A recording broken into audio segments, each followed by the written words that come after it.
Le hurlement des sirènes déchira l'air lourd de l'aéroport de Barcelone comme un cri primal, et Lena sentit ses jambes se dérober sous elle, les menottes froides claquant autour de ses poignets avec une brutalité qui lui arracha un sanglot étouffé.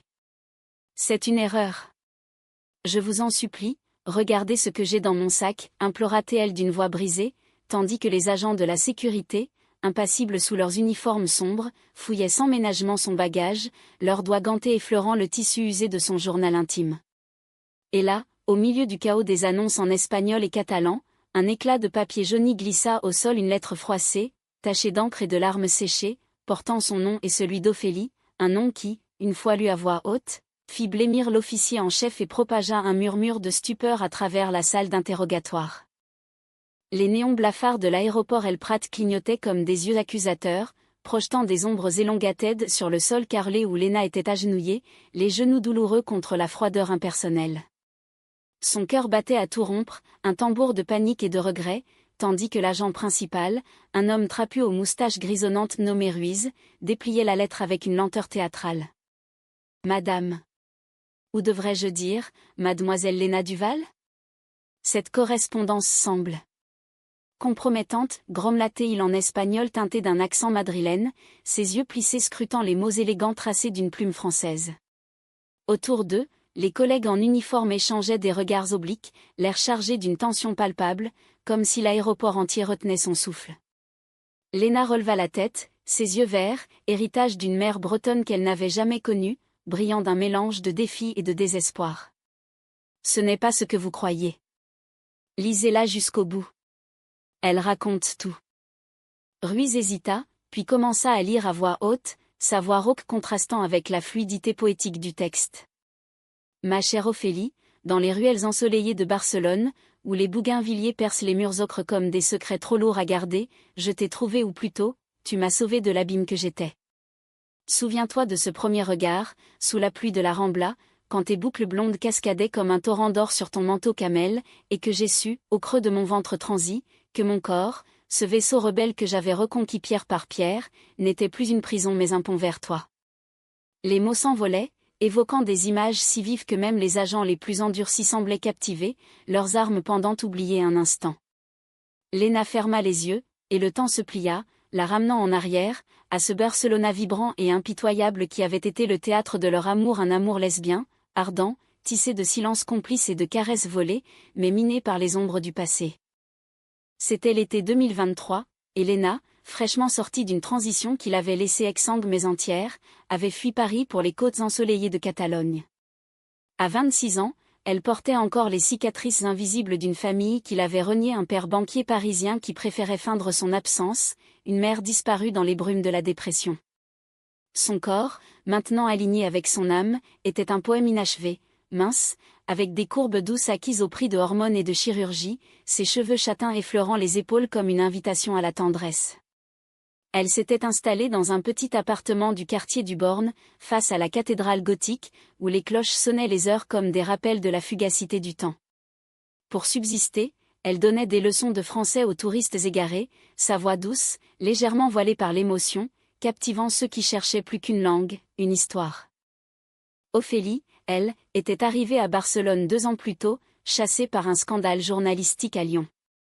À 28 ans, avec ses 30 balbutiantes à l'horizon, elle était une plume acérée, une militante pour les droits LGBTQ+, qui avait osé publier un article sur les thérapies de conversion forcée dans les campagnes françaises. Ses boucles blondes indomptables encadraient un visage aux traits ciselés, pommettes hautes, lèvres pleines souvent pincées en une moue sceptique, et des yeux bleus perçants qui disséquaient les âmes comme des éditoriaux. Vêtue d'un éternel manteau camel usé et d'un foulard rouge vif, un talisman contre les vents contraires, elle collaborait pour un journal local catalan, traquant les injustices dans les ruelles labyrinthiques de la ville. Leur rencontre fut un coup de foudre pluvieux, comme le destin aime à les orchestrer dans les romans français que Lena dévorait gamine. Ce jour-là, la Rambla était un fleuve humain grouillant sous un déluge inattendu. Lena, abritée sous un auvent fragile, serrait son sac contre elle, ses sandales trempées collant à la peau. Ophélie surgit d'une échoppe de livres anciens, un volume de Colette sous le bras, et heurta Lena de plein fouet. « Pardonnez-moi. La pluie me rend maladroite », s'excusa-t-elle en français, son accent lyonnais chantant comme une berceuse. Leurs regards se croisèrent, et le monde s'effaça, le bruit des klaxons, les odeurs de paella fritée, les éclats de rire des passants. Léna sentit une chaleur monter en elle, un frisson qui n'était pas dû à l'humidité. « C'est moi qui devrais m'excuser. J'étais perdue dans mes pensées, murmura-t-elle, et Ophélie sourit un sourire qui creusa des fossettes irrésistibles. Elles s'abritèrent ensemble dans un café étroit, où le café noir fumait comme un secret partagé. Les jours suivants furent un tourbillon. Ophélie invita Léna à des manifestations pour les droits trans, où les bannières arc-en-ciel flottaient comme des voiles de liberté. Léna, qui avait toujours caché sa transition comme une faute, se sentit vue pour la première fois vraiment vue. Ophélie l'écoutait des heures, levée sur un canapé défoncé, ses doigts entrelacés aux siens, traçant des cercles apaisants sur sa paume.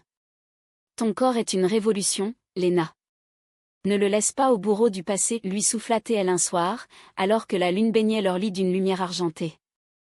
Leur premier baiser, dans les jardins de Montjuic, fut un feu d'artifice, lèvres hésitantes d'abord, puis affamées, langues dansant comme des vagues catalanes. Léna, qui avait craint le rejet, découvrit l'extase d'être désirée dans sa totalité, cicatrices incluses.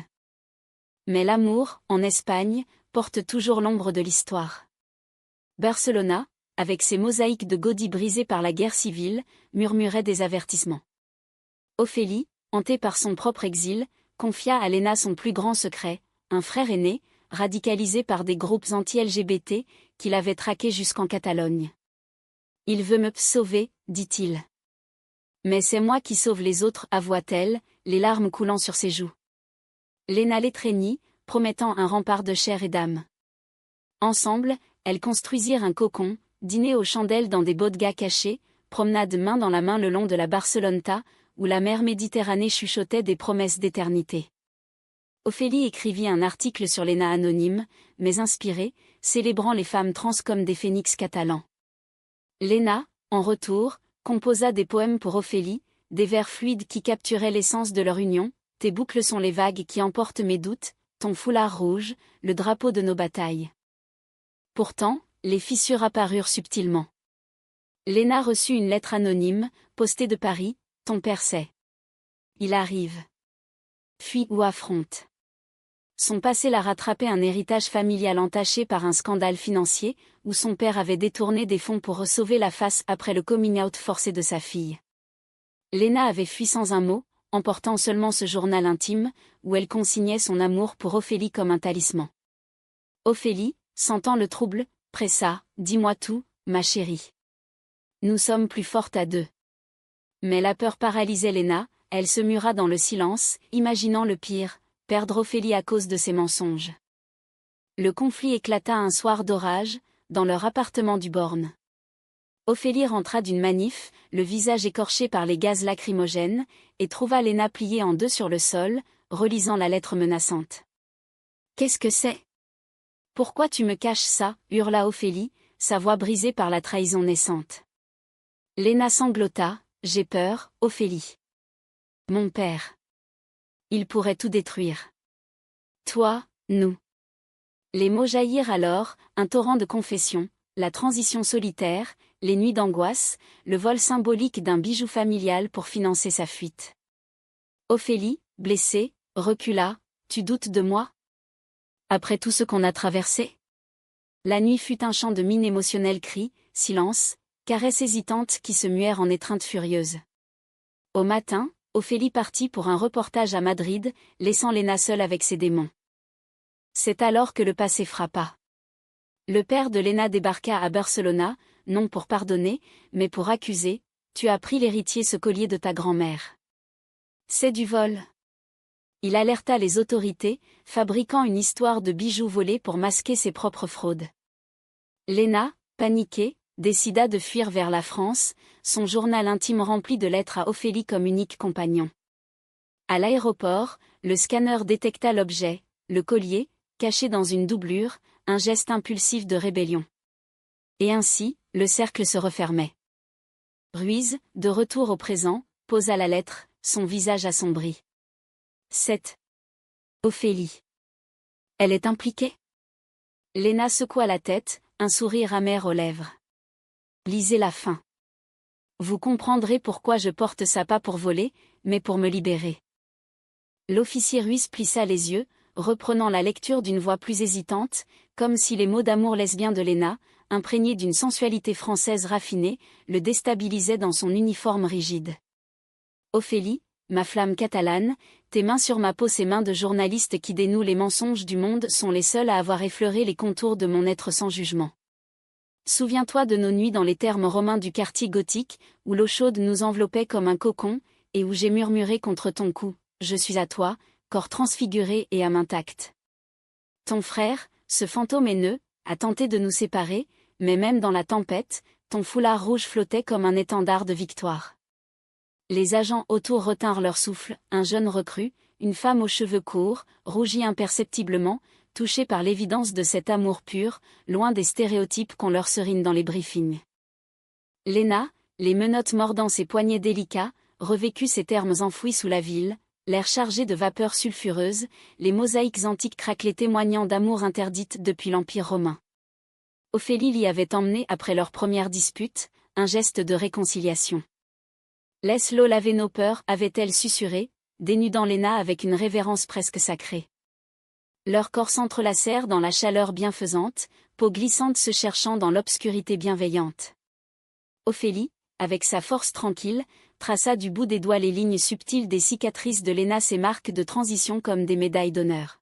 « Tu es belle, entière » murmura-t-elle, et leurs lèvres se scellèrent en un baiser salé par les larmes et l'eau. Ce fut leur sanctuaire, où le monde extérieur, les regards obliques dans la rue, les murmures homophobes s'évaporaient. Léna, qui avait craint d'être un fardeau, se sentit femme, aimée, désirée dans sa vulnérabilité transgenre. Mais le retour d'Ophélie de Madrid marqua le tournant. Elle revint les bras chargés de fleurs des champs castillant des coquelicots rouges comme son foulard, et trouva Léna effondrée, le collier familial serré dans son poing. « C'est ça, ton secret ? Un bijou ? Pour l'amour de Dieu, Léna, on affronte ça ensemble » s'exclama Ophélie, sa voix un mélange de colère et d'amour inaltérable. Elles parlèrent jusqu'à l'aube, assises sur le balcon surplombant les flèches de la Sagrada Familia, cette basilique inachevée miroir de leur relation. Léna confessa tout, le père, les dettes cachées, le collier volé non par cupidité, mais comme un talisman contre l'oubli, un morceau de son histoire trans qu'elle refusait d'abandonner. Ophélie, les yeux brillants, prit sa main, alors, écrivons notre vérité. Je vais publier ton histoire, anonyme si tu veux, pour que le monde sache que l'amour lesbien transcende les chaînes du passé. Ce fut le début d'une alliance plus profonde. Ophélie, avec son flair journalistique, creusa le scandale familial de Léna. Elle découvrit que le père n'était pas seulement un bigot, mais un escroc, des fonds détournés d'une fondation pour enfants trans, ironie cruelle. C'est lui le voleur, pas toi, triompha Ophélie, ses boucles blondes dansant sous le soleil de midi alors qu'elle sirotait du cava dans un bar du Raval. Léna, libérée un peu, composa une lettre, la première d'une série qu'elle glissa dans son journal, des mots d'amour fiévreux, mêlant la passion physique à une tendresse philosophique, à la manière de Proust ou de Yourcenar. Ton corps contre le mien est une carte de l'Espagne secrète, tes courbes comme les collines andalouses, tes soupirs comme le flamenco des âmes en peine. Leur romance s'épanouit en un kaléidoscope sensoriel. Elles dansèrent le sardane dans les fêtes catalanes, mains liées en cercle, symbole d'unité. Ophélie apprit à Léna les pas chaloupés, riant quand elle trébuchait, puis l'embrassant fougueusement sous les guirlandes lumineuses. Léna, en retour, cuisina des crêpes bretonnes pour Ophélie, les arrosant de cidre doux, évoquant ses racines celtiques. Leur nuit était un feu sacré, Ophélie, dominante avec douceur, explorait Léna comme un territoire conquis, langue et doigts tissant des symphonies de plaisir. Je t'aime au-delà des genres, des corps, gémissait Ophélie, et Léna, arquée sous elle, répondait par des cris étouffés qui faisaient trembler les vitraux du quartier. Pourtant, la trahison guettait. Le frère d'Ophélie, Antoine, un colosse aux idées rances forgé dans les banlieues lyonnaises, débarqua sans prévenir. Il avait suivi les traces d'Ophélie via des contacts obscurs, motivé par une jalousie maladive et une homophobie viscérale. Tu déshonores la famille avec cette aberration, cracha-t-il en français brutal, face à leur porte. Ophélie, protectrice, le repoussa, mais il glissa une menace, je sais pour la gamine trans. Son père paie cher pour la retrouver. Léna, overhearing, paniqua. Dans un moment de faiblesse, elle contacta son père en secret, implorant un délai. Juste du temps pour Ophélie, supplia-t-elle au téléphone, la voix chevrotante. Mais le père, rusé, enregistra l'appel, le tordant en aveu de culpabilité pour le collier. La fracture s'élargit. Ophélie, sentant le mensonge par instinct, confronta Léna. « Tu l'as appelé ? Sans me le dire ?» Les larmes coulèrent, un déluge plus violent que celui de la rembla. « J'avais peur de te perdre. Il menace de tout révéler ta carrière, notre amour. » Ophélie, blessée au vif, hurla. « C'est ça, la confiance ?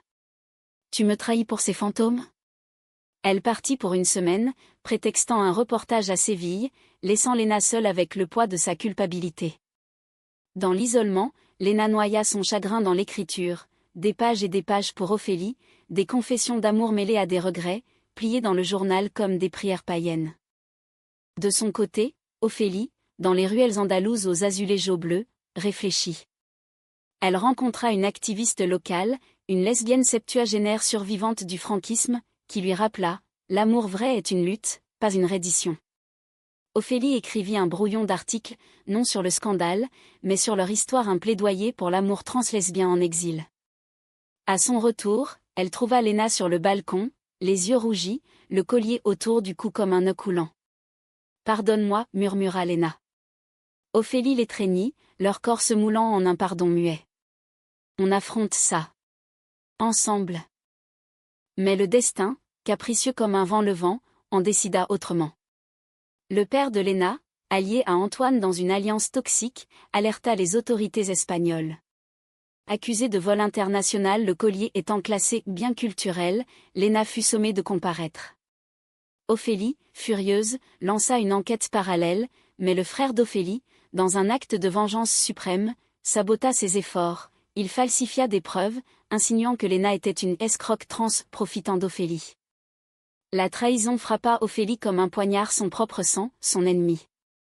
Le soir avant l'arrestation, elles firent l'amour une dernière fois, avec une urgence désespérée. Sur les draps froissés, Ophélie embrassa chaque parcelle de Léna. « Tu es mon Espagne, ma mère, ma révolte. » Léna, en larmes, glissa une ultime lettre dans le journal. « Si on me sépare de toi, sache que mon cœur bat en catalan, pour toi seul. » Au matin, Léna prit la route de l'aéroport, le sac alourdi par le remords et l'espoir fou qu'Ophélie la rejoindrait en France. Ruiz, interrompant sa lecture, fixa Léna. Cette lettre. Elle prouve l'innocence ?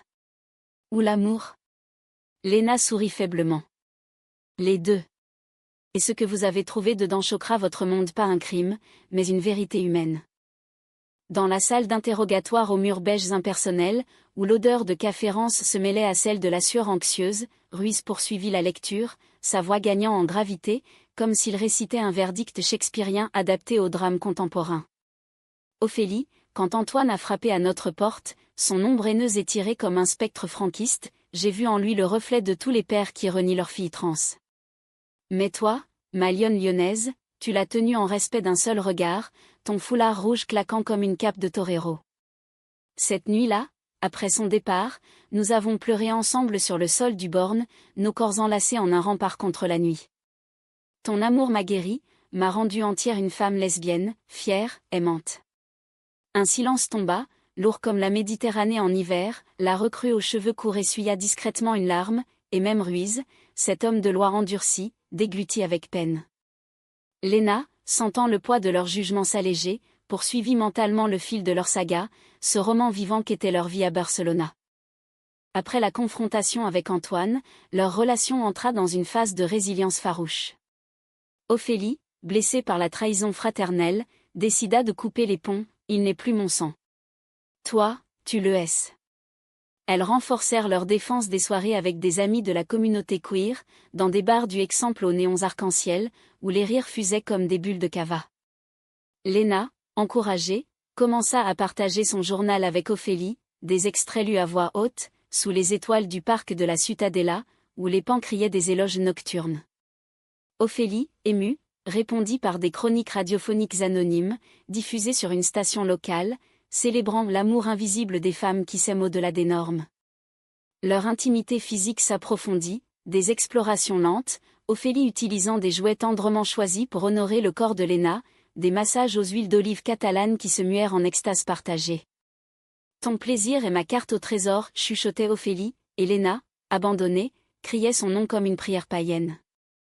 Le haut drame survint lors de la Festa Major de Gracia, cette explosion de créativité barcelonaise où les rues se transforment en théâtre populaire. Elles avaient préparé un décor ensemble, un chariot fleuri thématisant Amour interdite, inspiré de leur histoire masque de Gaudí pour cacher les identités, lanterne en forme de cœur brisé. Au milieu de la liesse, Antoine réapparut, sa silhouette massive se frayant un chemin dans la foule en liesse. « Tu vas payer pour avoir perverti ma sœur, rugit-il, empoignant le bras de Léna. Ophélie surgit comme une furie, son foulard rouge virevoltant, et le frappa d'un coup de talon précis, un geste appris dans les manifs lyonnaises. La bagarre attira les regards, mais la communauté queer forma un cercle protecteur, chantant des slogans en catalan, à mort liure. Antoine, humilié, jura vengeance et s'éclipsa, mais pas sans laisser une marque, un appel anonyme à la police, alertant sur le collier volé. La nuit suivante, dans l'euphorie résiduelle de la fête, elles célébrèrent leur victoire par une nuit d'amour passionné. Sur le toit de leur immeuble, sous un ciel étoilé piqueté de feux d'artifice lointains, Ophélie déshabilla Léna avec une lenteur délibérée, embrassant chaque courbe comme un pèlerinage. « Tu es ma muse trans, ma révolte en chair et en os, murmura-t-elle, ses lèvres descendant en une traînée de feu. Léna, arquée contre les tuiles tièdes, répondit par des caresses fébriles, ses ongles griffant le dos d'Ophélie en motifs abstraits. Leur union fut un crescendo symphonique, gémissement étouffé par les sirènes de la ville, corps fusionnant en une danse primitive. Au climax, Ophélie pleura, « Ne me quitte jamais ». Léna, le cœur serré, promit l'impossible. Mais les ombres s'allongeaient. Le père de Léna, informé par Antoine d'une alliance perverse, intensifia sa traque. Il engagea un détective privé, un ancien flic madrilène aux méthodes douteuses, qui pista Léna jusqu'aux bornes. Les menaces affluèrent, emails codés, fleurs fanées sur le pas de la porte avec des notes en latin, cave Feli, méfie-toi du chat, un clin d'œil moqueur à leur amour lesbien. Ophélie, flairant le danger, publia un article voilé dans son journal, Les fantômes du passé, quand les familles pourchassent l'amour queer en exil. Le texte, sans nom, fit scandale, attirant l'attention des militants trans espagnols. Léna, touchée, écrivit une lettre rageuse, « Ophélie, ton courage est mon phare.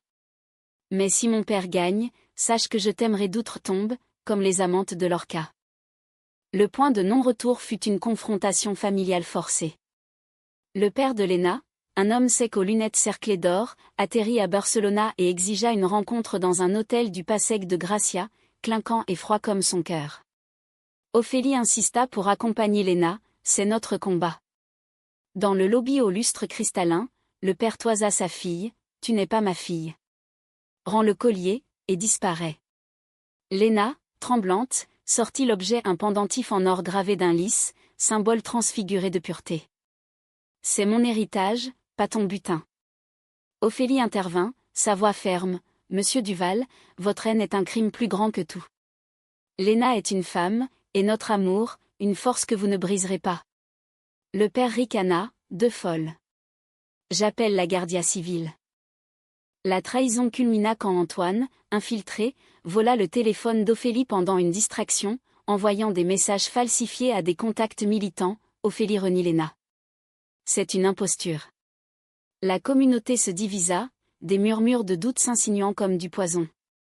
Ophélie, dévastée, confronta son frère par visioconférence. « Traître. Tu vends ton sang pour la haine ?» Antoine, impitoyable, révéla son alliance avec Duval, pour te ramener à la raison. Ophélie, brisée, se tourna vers Léna, « Il m'a volé ma famille. Mais toi, tu es ma maison. » Elles se réconcilièrent dans un bain de larmes et de baisers, mais la graine de la fuite était plantée.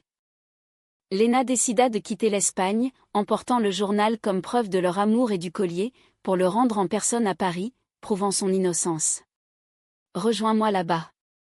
On recommencera, » supplia-t-elle à Ophélie lors d'un au revoir déchirant sur la plage de la Barceloneta, le soleil couchant peignant la mer en sang. Ophélie, les boucles fouettées par le vent, promit, « Je te suivrai aux confins du monde. » Mais au fond d'elle, Ophélie doutait la trahison d'Antoine l'avait écorchée, semant un soupçon, et si Léna, sous pression, l'abandonnait? À l'aéroport, le destin frappa. Le scanner bipa sur le collier, et les agents, briefés par le détective, arrêtèrent Léna sur le champ. Fouillant son sac, ils trouvèrent le journal, et la lettre jaillit comme un cri d'âme. Ruiz, lisant les dernières lignes, pâlit, et maintenant, agent de l'ordre, vous tenez entre vos mains non un butin, mais le testament d'un amour qui défie les lois des hommes. Ce collier? Un symbole d'identité volé, pas un larcin. Appelez Ophélie. Elle vous dira la vérité. Dehors, Barcelona bruissait, ignorant le drame qui se nouait dans ses entrailles. Ruiz referma le journal d'un geste presque révérencieux, ses doigts calleux contrastant avec le papier fin, imprégné d'encre et d'histoires d'amour lesbien qui transcendaient les frontières. C'est Ophélie. Nous la contactons, décida-t-il, brisant le silence électrique de la pièce. La recrue hocha la tête, composant frénétiquement le numéro griffonné dans la marge un portable français, avec un indicatif lyonnais. Léna, les poignets endoloris par les menottes, sentit un espoir fragile poindre, comme un rayon perçant les nuages bas de la Costa Brava. Dites-lui juste que je l'aime. Et que le collier est là, pour clore le chapitre. Pendant que la ligne sonnait, son esprit dérivera une dernière fois vers les abysses de leur passion, ce vortex émotionnel qui avait failli les engloutir mais les avait rendus plus forts. Après l'arrestation imminente, Ophélie avait agi avec la célérité d'une plume enflammée. Elle avait fui l'hôtel, traînant Léna dans un taxi vers le port, où les pêcheurs rentraient leurs filets alourdis de secrets méditerranéens. On s'en va ce soir. Vers la France, ou les Baléares n'importe où, avait-elle juré, son manteau camel claquant dans la brise salée. Mais Léna, pragmatique dans sa peur, avait insisté pour l'aéroport, un vol direct, rapide. Et je rends le collier en personne à mon père, par courrier certifié. Finissons. Ophélie, les yeux voilés de doute, céda, d'accord. Mais je t'accompagne jusqu'à la porte. Leur trajet fut un adieu anticipé, mains entrelacées sur la banquette usée, Ophélie chantonnant une chanson de Piaf. Non, je ne regrette rien, pour chasser les ombres. À l'aéroport, un baiser volé dans les toilettes, urgent et salé, langue entremêlée, corps pressé contre le carrelage froid, un dernier feu avant l'inconnu. Puis, le chaos. Alors que Léna passait le contrôle, Ophélie, retenue par une file d'attente, vit de loin les menottes scintiller. Son cri « Léna !» Non.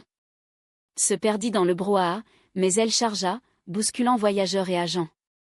Ruiz, alerté par la mêlée, la plaqua au sol doucement. « Madame, calmez-vous. Vous êtes Ophélie Laurent ?» Elle hocha la tête, haletante, ses boucles blondes en désordre. « Oui. Et elle est innocente.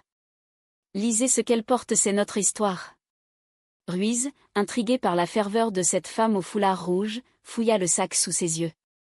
La lettre tomba, et Ophélie, relevant la tête, dicta les mots qu'elle connaissait par cœur. « Ophélie, si ces lignes te parviennent par d'autres mains, sache que mon arrestation n'est qu'un épisode dans notre roman. » Le collier? Il prouve non le vol, mais la renaissance. J'ai pris ce qui m'appartenait, mon identité. Ton frère et mon père ont menti, mais notre amour est la vérité qui les détruira. La ligne téléphonique crépita enfin, et la voix d'Ophélie rauque d'avoir crié son nom à travers les couloirs remplit la pièce. « Léna? Mon Dieu, où es-tu » Les agents, stupéfaits, tendirent le combiné. « Je suis là, ma flamme. » Ils ont lu nos lettres. Un sanglot partagé traversa l'océan de plastique. Ophélie, de l'autre côté, avait déjà bougé, elle contacta son réseau journalistique, envoyant l'article final « L'amour trans en exil, une trahison familiale dévoilée », avec preuve à l'appui. Les fraudes du père de Léna, corroborées par des documents volés à Antoine lors d'une confrontation finale à Lyon, éclatèrent au grand jour. Antoine, arrêté pour complicité, craqua, c'était pour la famille. Mais la famille, désormais, était celle que choisit Ophélie queer, résiliente, amoureuse. Le dénouement fut un ballet de justice humaine. Ruiz, touché par la profondeur de leur lien, cet amour lesbien, romantique et dramatique à la manière d'un opéra français transplanté en Catalogne, ordonna la libération immédiate. « Ce n'est pas un crime, c'est une quête d'identité, déclara-t-il, rendant le collier à Léna avec une courbette presque galante. Les agents applaudirent discrètement, la recrue serrant Ophélie dans ses bras quand elle arriva en trombe, son foulard rouge comme un drapeau de victoire. Leur réunion fut un tableau vivant, Léna, libérée, se jetant dans les bras d'Ophélie au milieu du terminal, leurs lèvres se trouvant en un baiser qui fit taire les annonces. « Tu m'as sauvée, murmura Léna. Ophélie, les yeux brillants, « Non, nous nous sommes sauvés. » Le retour à Barcelona fut une renaissance. Elles vendirent l'article sensationnel, finançant un voyage en Bretagne et les racines de Léna. Sur les falaises de Ploumanacache, rose granit sous un ciel d'ardoise, elles renouvelèrent leurs vœux informels, anneaux tressés de fils de pêche, symbole d'un amour noué contre vent et marée. Ophélie, promue éditrice, lança une série sur les histoires queer en Europe. Léna, libérée du passé, publia son journal sous pseudonyme Lettre d'une transe à sa muse, un best-seller humaniste qui toucha des milliers. Le père de Léna, ruiné par les poursuites, s'exila en Andorre, un fantôme brisé.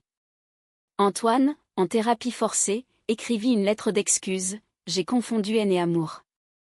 Leur vie s'écoula en un flux paisible, teinté de drames résiduels, des disputes passionnées suivies de réconciliations ardentes, des voyages en train à travers l'Espagne, main dans la main.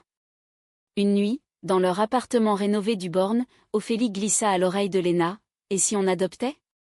Une petite lesbienne en herbe, pour perpétuer notre feu ?»